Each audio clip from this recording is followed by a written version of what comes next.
আপনাদেরকে একটা গল্প শোনাই আজকে।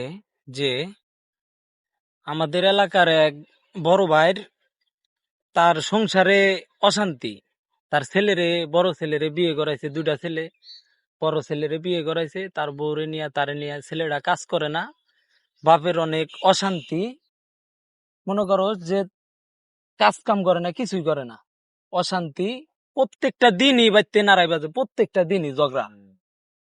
এই ঝগড়ার কারণে এক সময় মনে করো যে প্রতিদিনই ঝগড়ার কারণে কালকে আমার কইবার হয়েছে কি, যে ভাই, যে কষ্টে আছি, এই দুনিয়ায় বাইরে থাকার চেয়ে মইরা যাওয়া ভালো। আমি যদি মইরা যাই তাহলে আমার সংসারে শান্তি হবো, তাছাড়া শান্তি হবো না।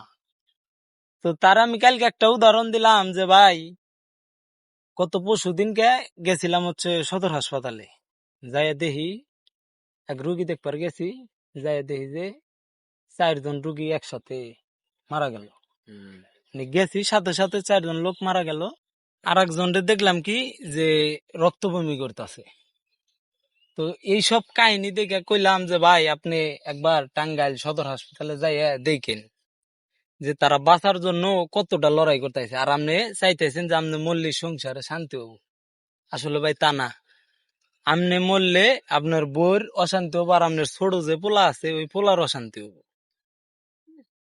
অথচ মরার কথা চিন্তা ভাবনা করে কাম নাই। পারলে দুইজনে মিলমিশ হয়ে থাকেন, এতেই শান্তি পাই। জীবনে বাইসা থাকলে মেলা কিছু করা পারবেন। এই অশান্তি আইজ আছে, কাল নাই, বোঝেন নাই? তো সবাই একটা জিনিসই ভাববেন যে কখনো মরার চিন্তা করবেন না। আল্লাহর যখন সময় হবে, তার বান্দার আল্লাহ ঠিকই নিয়ে যাবে। তো এই ভিডিওটা এই পর্যন্তই। আশা করি সবাই ভালো থাকবে।